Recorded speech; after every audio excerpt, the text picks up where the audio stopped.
केंद्र सरकार के कृषि कानूनों के विरोध में पिछले 6 सप्ताह से जारी किसान आंदोलन ने हरियाणा सरकार के लिए तमाम मुश्किलें खड़ी कर दी हैं।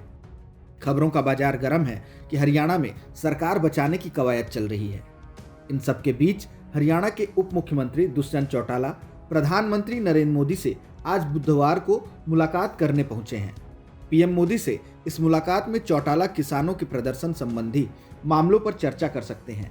नेताओं के मुलाकात का दौर मंगलवार से ही जारी है। मंगलवार की देर शाम हरियाणा के सीएम मनोहर लाल खट्टर और डिप्टी सीएम चौटाला गृह मंत्री अमित शाह से मिले थे। इस मुलाकात से यह तो स्पष्ट है किसानों के प्रदर्शन को लेकर हरियाणा सरकार में खलबली मची हुई है। दुष्यंत चौटाला हरियाणा में भाजपा सरकार में गठबंधन साझेदार जननायक जनता पार्टी यानी जेजेपी के नेता हैं। ऐसा माना जा रहा है कि जेजेपी के कुछ विधायक प्रदर्शनकारी किसानों के दबाव में हैं। जेजेपी ने एक बयान में कहा कि चौटाला बुधवार को प्रधानमंत्री नरेंद्र मोदी से मुलाकात करेंगे। हरियाणा के मुख्यमंत्री मनोहर लाल खट्टर और चौटाला ने मंगलवार को केंद्रीय गृह मंत्री अमित शाह से मुलाकात की थी। बैठक के बाद खट्टर और चौटाला ने कहा था कि बीजेपी जेजेपी गठबंधन सरकार को कोई खतरा नहीं है और यह सरकार 5 साल का अपना कार्यकाल पूरा करेगी। उन्होंने कहा था कि उन्होंने बैठक में राज्य में मौजूदा कानून व्यवस्था की स्थिति के बारे में बातचीत की है। राजनीतिक माहौल सब ठीक है।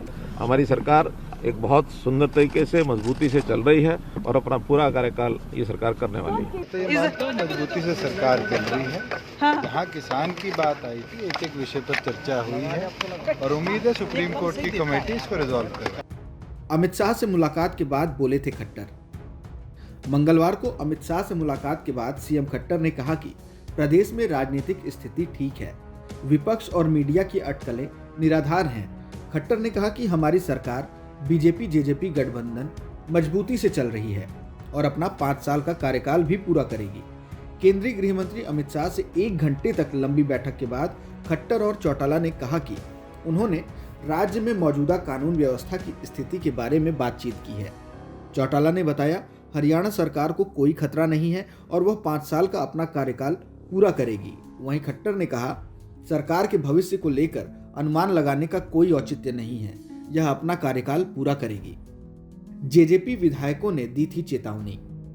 इससे पहले जेजेपी के विधायकों के एक ग्रुप ने कहा कि अगर केंद्र सरकार कृषि कानूनों को वापस नहीं लेती है तो प्रदेश में गठबंधन सरकार को इसकी भारी कीमत चुकानी पड़ सकती है।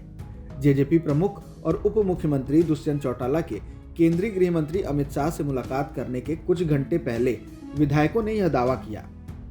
जेजेपी ने कहा कि केंद्र को इन कानूनों को वापस लेना चाहिए क्योंकि हरियाणा, पंजाब और देश के किसान इन कानूनों के खिलाफ हैं। जेजेपी नेता ने कहा कि हम दुष्यंत जी से आग्रह करेंगे कि हमारी भावनाओं से अमित शाह जी को अवगत करा दें। फिलहाल इस वीडियो में इतना ही। अगर कोई सवाल और सुझाव है तो हमें कमेंट बॉक्स में जरूर बताएं। देश और दुनिया की ताज़ा तरीन खबरों की अपडेट्स के लिए हमारे चैनल लोकमत हिंदी को सब्सक्राइब करना न भूलें। अगर आप ये वीडियो फेसबुक पर देख रहे हैं तो हमारे पेज को फॉलो जरूर कर लीजिए।